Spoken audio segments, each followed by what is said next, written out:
this is an iHeart podcast. Guaranteed human. Hey, everybody. The official Big Bang Theory podcast is back, covering seasons 3 and 4 of the show. Each week, host Jessica Radloff speaks with crew and cast members like Kunal Nair, Mayim Bialik, and Kevin Sussman. Hear about the Easter eggs you may have missed, behind-the-scenes stories, and how certain real-life relationships shaped some of the most memorable storylines. Watch the official Big Bang Theory podcast on HBO Max or wherever you get your podcasts. Work can be a little weird. Cringy training seminars, coworkers who won't stop talking about their plant, forgetting the mute button at an inopportune moment. We have to deal with a lot on any given workday. Sometimes it can feel hard to thrive and move forward in your career. Well, that's where LinkedIn comes in. LinkedIn helps you get ideas and insights from experts in your field, connect with people professionally, grow your network, and access tools designed to help you find the right fit for your next role. Whether you're just getting started, figuring out your next move, or looking to accelerate your career, LinkedIn is built to support you at every stage because LinkedIn is the network that works for you. Visit linkedin.com/knowstuff to learn more. Hi, everybody. Not a double rainbow coming your way, just a single rainbow in this Selects episode from February 3, 2015, the year of our Lord. This one is Rainbows, delighting humanity since forever. If I'm not mistaken, that was a Josh Clark title, and I love it. Good job, my friend. Check it out. We explain all about how rainbows work, and now you can know too. Enjoy. Welcome to Stuff You Should Know, a production of iHeartRadio.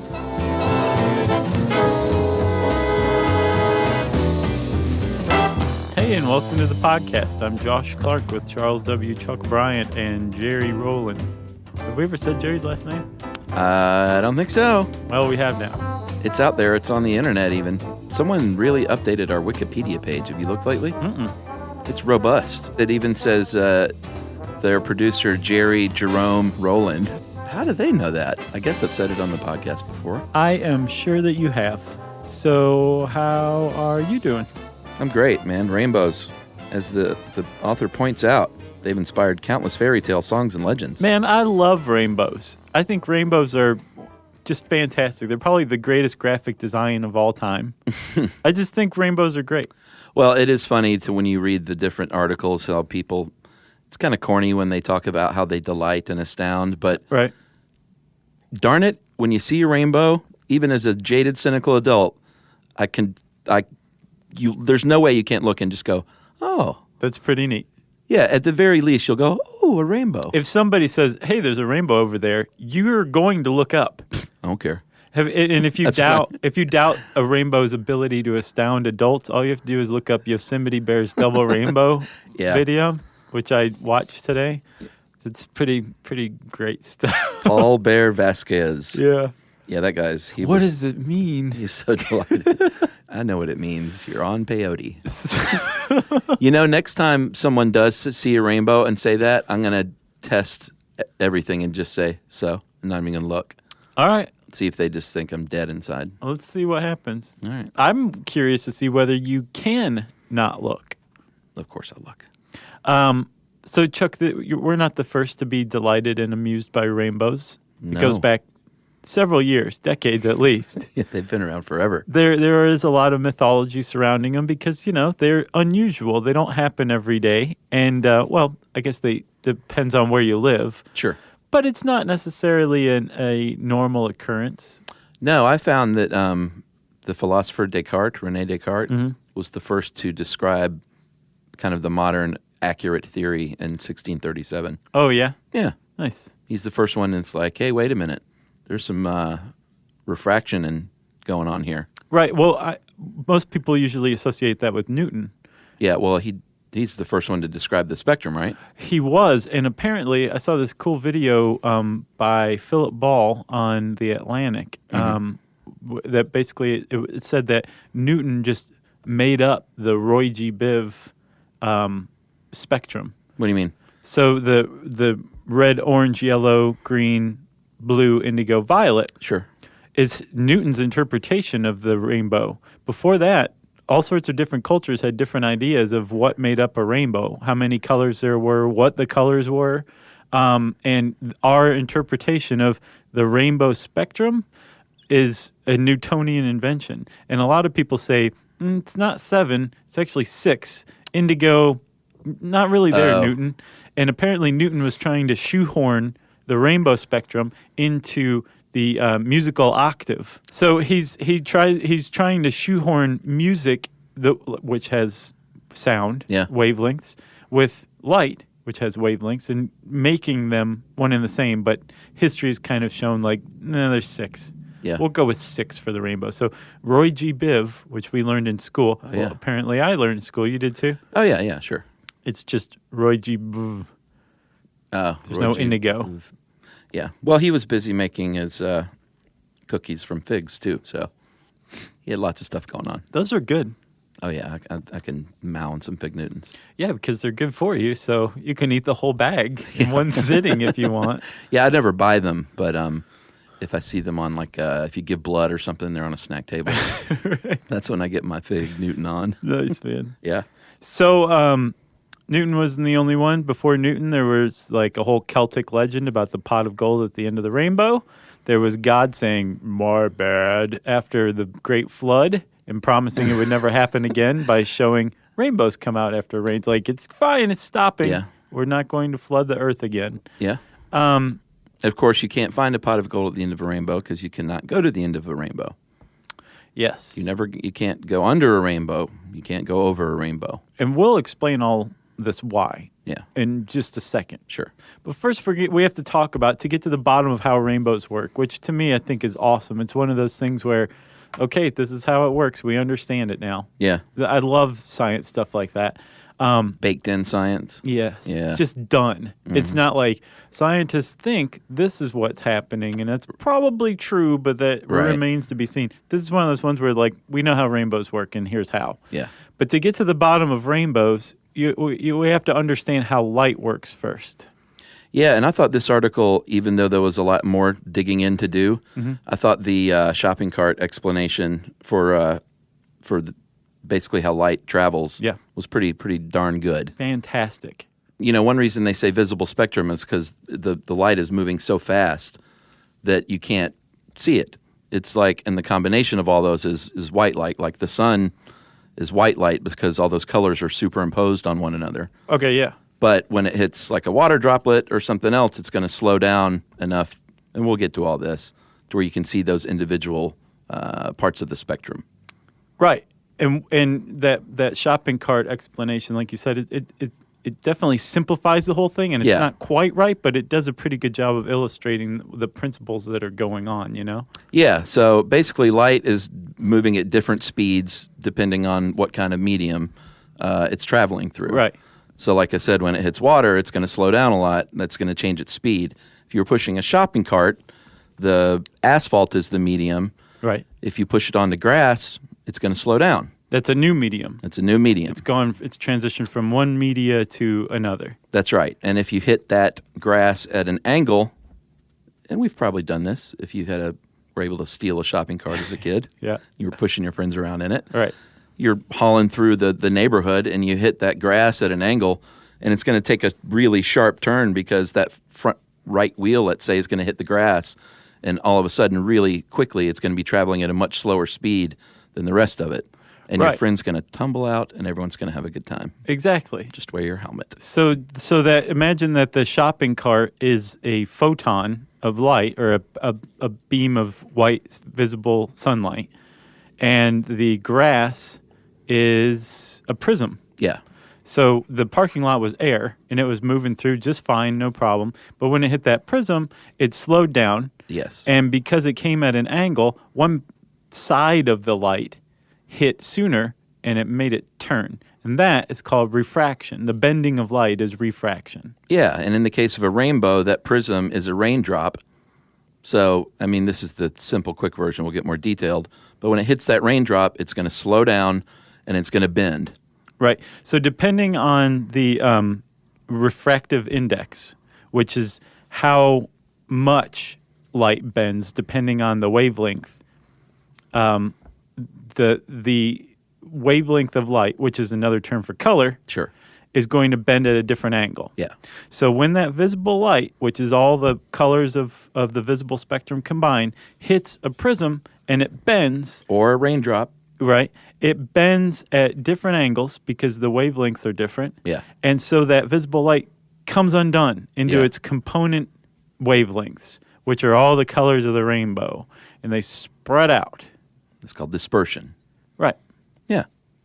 And that's it, really.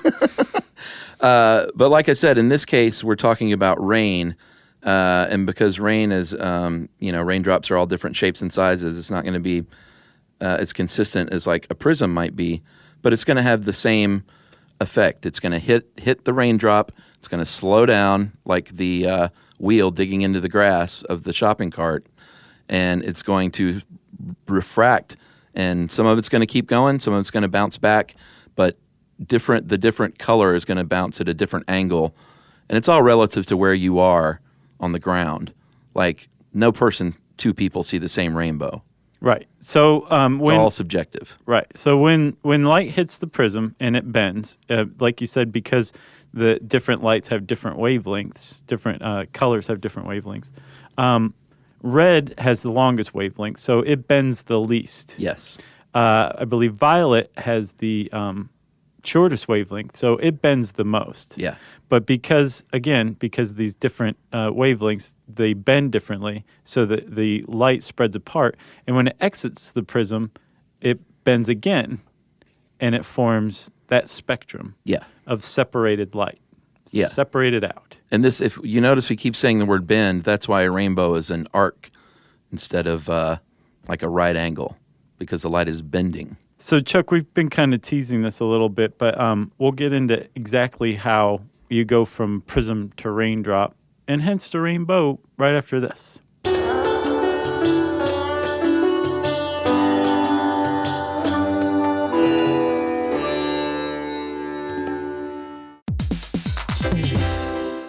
Hey, everybody, here's a fact for you. In the United States, there is a break-in every 26 seconds, and that means that somewhere right now, an intruder is getting closer. And the problem with most security systems is that they only alert you after the break-in has started, and that's too late. Well, that's what makes SimpliSafe different. They use alerts. SimpliSafe's US-based live agents, they identify threats on your property and help deter them before they actually break in. So the intruder never gets into your house. The crime is stopped before it even starts. That's right. And another great thing about SimpliSafe is they have no long-term contracts. They give you peace of mind and great value with their monitoring deterrence plans because they just start at about $1 a day. Yeah, SimpliSafe sent us a setup years back, and I still use mine every day. Yeah, and apparently setup, you can do it by yourself in under 30 minutes, so it's a really good value and it doesn't take long. So if you want to experience the SimpliSafe peace of mind, you can take advantage of the SimpliSafe discount offered to Stuff You Should Know listeners. Right now, you can get 50% off your new system by visiting simplisafe.com/stuff. That's half off at simplisafe.com/stuff. There's no safe like SimpliSafe.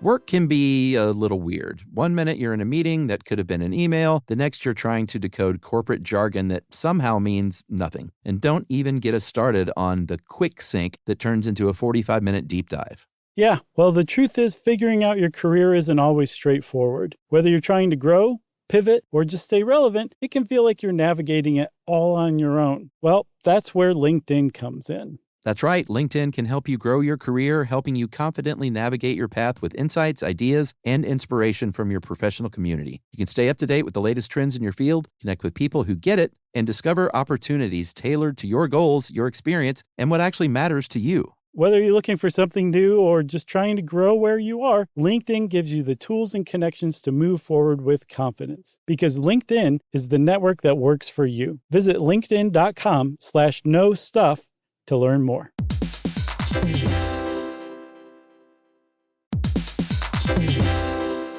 Hey everybody, we're here to talk to you about Wayfair, who believes that spaces should be functional, they should be comfortable, they should be well designed. and they can be well designed by you with their help. Your updated space should feel more comfortable, inviting, and practical for everyday use. And we're talking about outdoor seating. We're talking about grills. We're talking about major appliances. If you need storage solutions, Wayfair can help you out. Patio lighting, rugs, decor. It is your one-stop shop for home. Yeah. I mean, it's getting nice out, so it's time to think about living outdoors for the next few months. And Wayfair knows that outdoor furniture, it's heavy, it's intimidating to assemble. So Wayfair has stepped in and said, we're going to handle the hard part so you don't have to. That's right. You can shop Wayfair Verified, your shortcut to the good stuff. And that means their team of product specialists are going to vet everything by hand using a 10-point inspection, testing things like, quality materials, functionality, and features, and even how long it takes to build that piece of furniture. And the overall experience save time, reduce hassle, and improved convenience. Patio season is here, and these deals won't last. So head to wayfair.com right now to get your outdoor space ready for way less. That's WAYFAIR.com.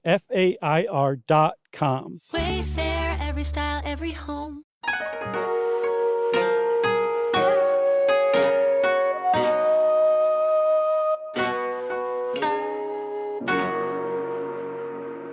All right, if you want to see a rainbow, or if you're going to see a rainbow, there need to be 3 conditions.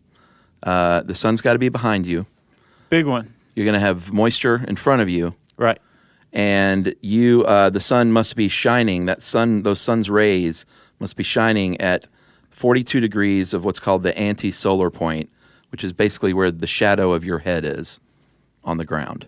Okay. So if you can see the shadow of your head, that's going to be that 42-degree anti-solar point. Right. So what you do is you put your back directly to the sun, right? Yeah.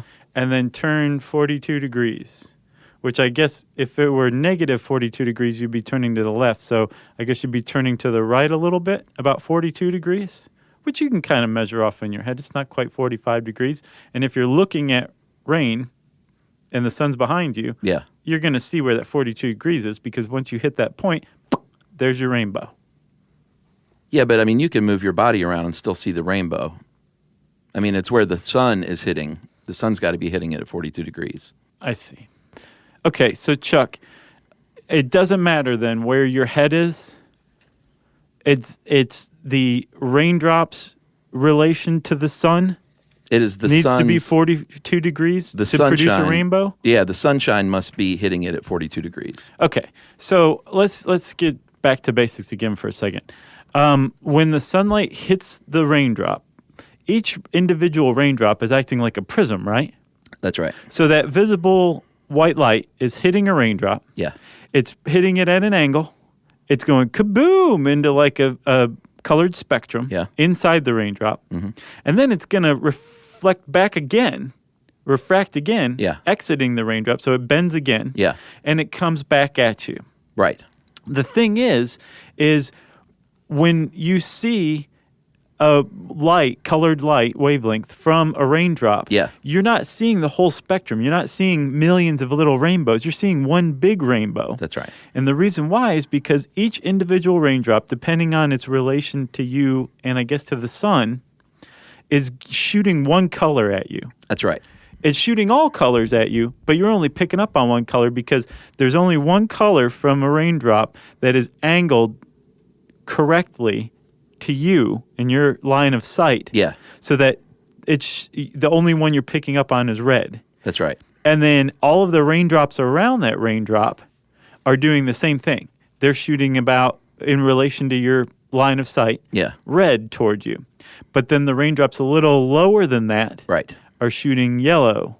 And then lower than that, green, and so on until you get to violet. And so these groups of raindrops are producing this rainbow cumulatively as far as your line of sight is concerned. Yeah, because the rain is just falling, so where it is in the sky, I mean, as it falls, it's going to be changing color. Right. You know, it's not like frozen in midair or anything. But it seems like it. Right. Exactly. Isn't that phenomenal? It really is. I just think that's just as cool as it gets. Yeah, it's super cool. And you'll always notice, too, the sky under the rainbow is going to be brighter than out. Mm. And when you've got a double rainbow, which we'll get to, the area between those two is usually really dark. Right. And that's called the... Alexander's dark band? Yeah, Alexander's band, because he was Alexander Aphrodisius was the first dude to describe that. That's a great name. Alexander Aphrodisius? Yeah. It's pretty good. It sounds like a 70s exploitation movie or something. Totally. But yeah, so the reason why in between the double rainbows you have Alexander's band is because the light there is reflecting away from you. And it's a dark area. Yeah. So the sunlight hitting those raindrops is going pew away. Yeah. You're like, oh, it's dark. Inside the rainbow, all of that light is reflecting back to you. Yeah.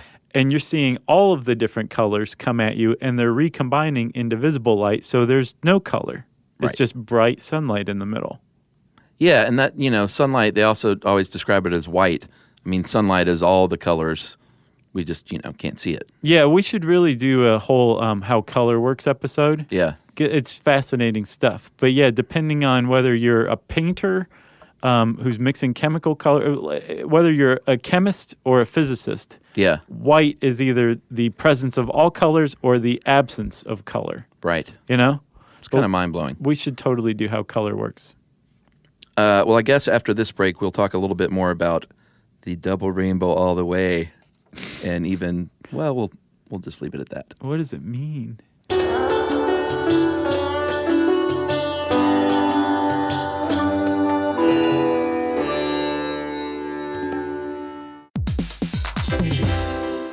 Hey, everybody, here's a fact for you. In the United States, there is a break-in every 26 seconds, and that means that somewhere right now, an intruder is getting closer. And the problem with most security systems is that they only alert you after the break-in has started, and that's too late. Well, that's what makes SimpliSafe different. They use alerts. SimpliSafe's U.S.-based live agents, they identify threats on your property and help deter them before they actually break in. So the intruder never gets into your house. The crime is stopped before it even starts. That's right. And another great thing about SimpliSafe is they have no long-term contracts. They give you peace of mind and great value with their monitoring deterrence plans because they just start at about $1 a day. Yeah, SimpliSafe sent us a setup years back, and I still use mine every day. Yeah, and apparently setup, you can do it by yourself in under 30 minutes, so it's a really good value and it doesn't take long. So if you want to experience the SimpliSafe peace of mind, you can take advantage of the SimpliSafe discount offered to Stuff You Should Know listeners. Right now, you can get 50% off your new system by visiting simplisafe.com/stuff. That's half off at simplisafe.com/stuff. There's no safe like SimpliSafe.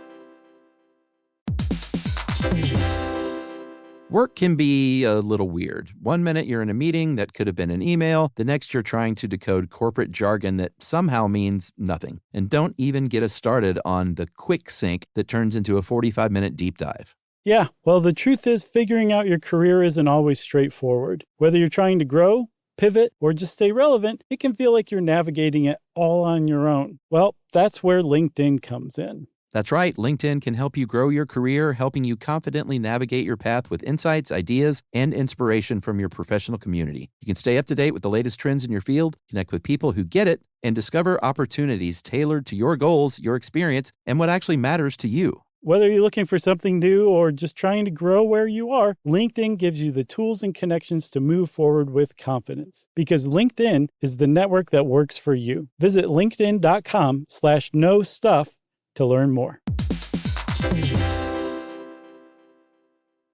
Introducing the all-new Mazda CX-5, featuring more connection. Hey Google, where's the nearest Pilates class? Safety that has your back. More discovery on the scenic routes. More passion in the details. And more control in changing weather. The all-new Mazda CX-5. More to move every side of you.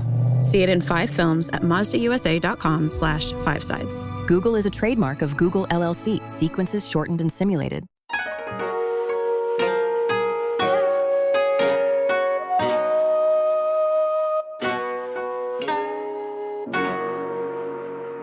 So, Chuck, you want to talk about double rainbows and what forms them?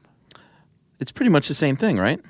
Yeah, the light's refracted twice. Yeah, it's just a double refraction. Yeah, well, what's cool is if you look at a double rainbow, the one on top, the higher one, that's the second refraction. Yes. Is reversed. So rather than red being on the top, yeah, it's on the bottom. Yeah, It's a pretty wicked. reverse rainbow is what a double rainbow is. And you can have a triple and even a quad, Nice. but it's rare. Yeah. Like I've seen a little bit of a triple once, I think, to where you just see the faintest hint of that third one. And if you're seeing that, that means the initial, I think it's called the primary and secondary. That means your primary is super, super, super sharp. Yeah. To where it looks like it's drawn on the sky, painted on the sky. Nice. And then your secondary is going to be a little more faint than the third one because the triple refraction, it's not the easiest thing to occur in nature. Yeah. And one of the things that makes the primary rainbow and then hence the secondary and I guess tertiary and so on rainbows bright is the amount of sunlight and the number of raindrops. Because remember those raindrops that you're seeing, the spectrum is made up of light wavelengths that's coming at you from a bunch of different raindrops, and they reinforce one another. And the more they reinforce one another, the brighter the rainbow is.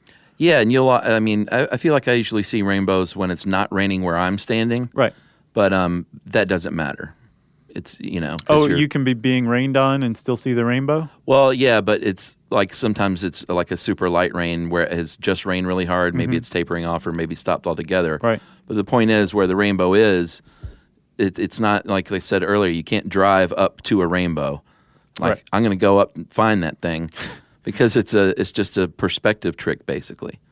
Right. Apparently from this Scientific American article you sent, the only visual information we get from a rainbow is the bend of its arc. Yeah, and everything else is what's around it. Right. Right. So, like, if a rainbow seems really huge, it's because, say, the mountains in the background look small. Right. Which makes the rainbow, by contrast, look very big and majestic. Yeah. If we're close to, say, like the mountains or like a cell phone tower or something like that, the rainbow may look very small by comparison. Yeah, and the way they liken it in that, I think, in that article, I think was like the human head is like roughly the same size, but if it was right in front of your face, it would block out a whole movie screen. Right. But if it was further away, it would just be like, hey, there's that guy's head. It's up there. Same thing. Same thing. And then Phil Plait, who does the Bad Astronomer blog for Slate, he did a pretty good explanation of full circle rainbows. Yeah, I had never ever heard of that until you sent me that. So it makes sense though. It totally does. Yeah. So remember we talked about a rainbow arcing over the sky, and that's because the light is bent out of the prism. Yeah. Right? It's because it starts on one part of the ground and ends on another part of the ground, right? Where the gold is. Yeah. The reason why it has that arc is because what you're seeing is part of what really is a full circle. And it's depending on where you are. Yeah. Now, you have a certain amount of raindrops available to reflect the light to you. Yeah. Right? So when you're on the ground and you're looking up or just over to the horizon, you have a certain amount of raindrops available to you to form a rainbow. Yeah. If you were able to get away from the ground, you have even more raindrops, not just above you, but now below you as well. Yeah. And you can see a full circle that is the actual real rainbow. Yeah. So a real rainbow, depending on where you are in relation to the ground, is either a part of a circle, an arc, or a full circle. Yeah, and there was a picture. I mean, he said that pilots see them all the time. Or I guess if you're an astute flyer that's not just like asleep with a black blanket over your face. Right, yeah. You can look out a window of a plane and see one too because you're above it. Right. It's pretty neat. I mean, there was a photo of one, and it was like, oh wow, there's a full circle rainbow. Full circle rainbow. Pretty neat. It looks kind of like a lens flare, a little bit, but it's a rainbow lens flare. And Phil Plait had in that same blog post a double circle rainbow, which was really neat. Yeah. So go check that out. I agree. That was pretty cool. Yeah, you know that thing we were talking about earlier too, about the perspective. That's why I thought you did a "Don't Be Dumb" about why the moon looks bigger. Have you done that? No, it's why can you see the moon during the day sometimes? Oh, why is that? Well, I'll tell you why. Because I saw one the other day that was like super late in the day. Well, the reason why, a better question is, why can't you see the moon all the time, even during the day? So it's not, the moon's very bright. It's the brightest object in the sky, second only to the sun. Sure. But it also gets its light from the sun. Mm-hmm. So most of the time when you can't see the moon during the day, it's because the moon is behind you. Right. So the light that it's getting from the sun is behind you. Now, if the moon is closer to the sun, like depending on where the moon is in its lunar phase, then you can look up and see the sun and the moon at the same time. It's above the horizon, in other words. Oh, okay. So if the moon were always visible above the horizon, you'd always be able to see it during the day. Gotcha. And it just has to do with where it is in relation to the sun in the lunar phase. Does that make sense? Yeah. If it's meh, just go watch the Don't Be Dumb on it. Yeah, they call that a bonus, an impromptu bonus. Yeah. But the reason why the moon will look really huge in the sky is because the same thing we were talking about with the perspective, like the mountain is like, so when you're low on the horizon, it's going to look enormous. Right. If there's a lot less stuff close to you, it's going to look very big. Yeah, and when I went to Montana years ago, my explanation I got, because you step off the plane and you think, wow, the sky does look bigger. Mm-hmm. Like, what's the deal? They call it big sky country, and it really does look bigger. And the explanation I got from the locals was it's because of the clouds. So again, it's just a perspective trick. So the mountains are way over there? I think it's just the clouds that they typically get are the big, huge, puffy clouds. And but they look big in relation to the mountains in the distance, right? Yeah, I think that's the deal. So it makes the sky appear to look larger. Plus, I imagine also there's fewer obstacles and obstructions. Yeah. So it's just there's more sky to see and take in just looking around, right? Yeah. Like when I lived in Yuma, you go out in the desert and you can see like 180 degrees from horizon to horizon. Right. But they don't have the cloud formations. So the sky looks bigger in Montana than it does like in the middle of the desert. Yeah. Because most of the time in the desert, you're going to see that, just blue, nothing but blue. Yeah. So there's no perspective. Nice. Like when you take a picture of something to sell on eBay, you put your fist next to it so people know how big it is. Is that what people do? Well, sure. I've seen quarters and rulers, never seen a fist. Yeah, that's quarters and rulers. That's probably a better rule of thumb. Yeah, right. Yeah. So, Chuck, I got a couple other things. Apparently, when you look at a rainbow, it's not an even division or an even representation of all the colors. You see the most red. It's the most visible. Apparently, 38% of a rainbow is red. And green is second at 15. Blue is the least. At just 11%. What is green? Green is 22%. Okay. 22% of a rainbow, green. Interesting. I wonder what colorblind. We need to do one on colorblindness, but it's I looked into the article and it was just sort of started to melt my brain. Yeah. Like all this stuff. So I just said, no, put that on the back burner. I think you did a great job with this. Well, we'll see. I'm sure we'll get stuff wrong.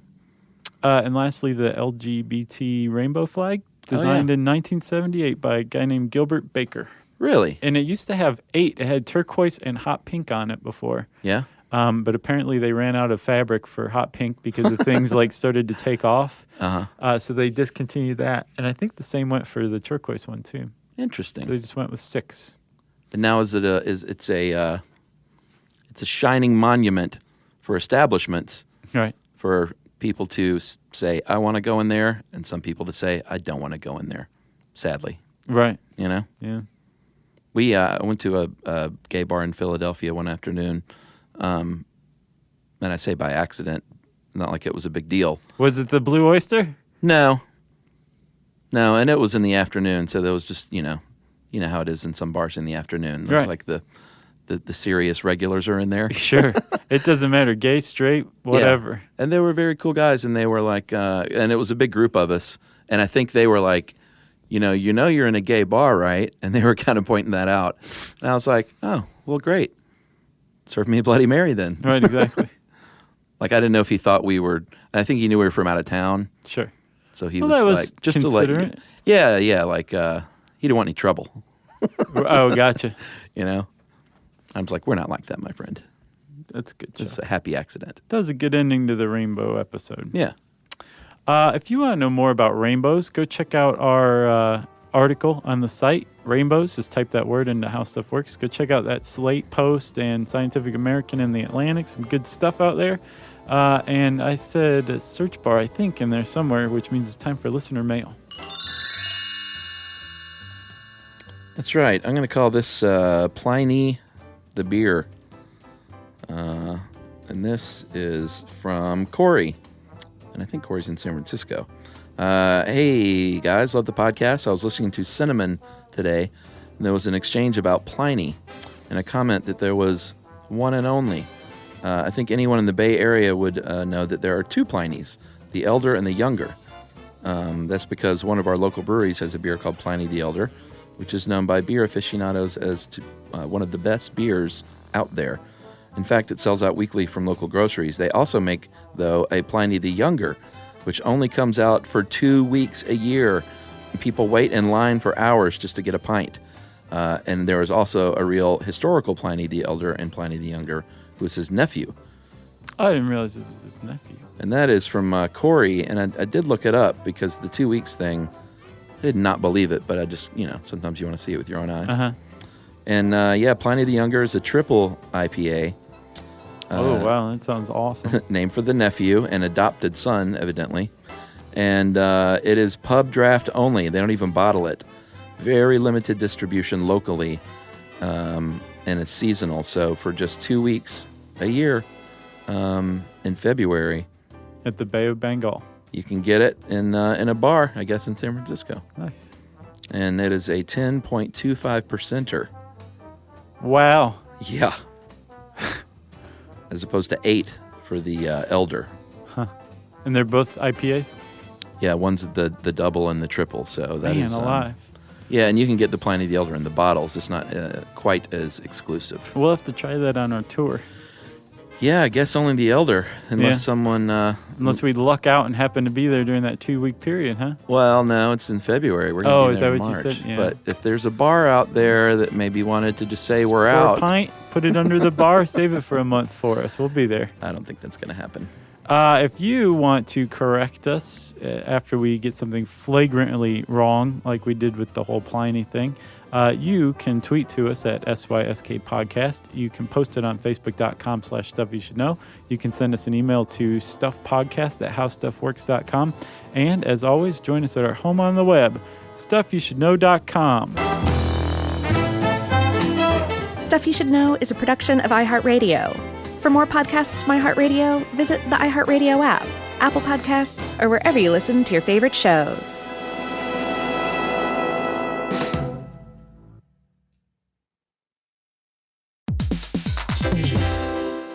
Every parent should know the car ride soundtrack. Are we there yet? How much longer? I'm bored. Well, if you're taking an extensive car ride anywhere and you've downloaded the Lingo Kids app prior to leaving the house, you may experience something strange, right, Chuck? That's right. You may experience silence from the back seat. Your kid may go an entire car ride without asking once if they were there yet. How about that? And by chance of miracle, they may even ask if you could drive longer. Yeah, that's the magic in Lingo Kids. Over 4,000 interactive games, songs, and shows, including their favorite Disney characters. It turns the longest drives into the easiest ones, and honestly, you won't understand why you didn't download it sooner. That's right. Lingo Kids is the #1 entertainment platform for young kids, and it's free to download. Or go plus with the Lingo Kids subscription and unlock even more content your kids won't be able to get enough of. You can save up to 60% on the yearly plan. Just search Lingo Kids in the App Store or Google Play. Lingo Kids, everything kids love.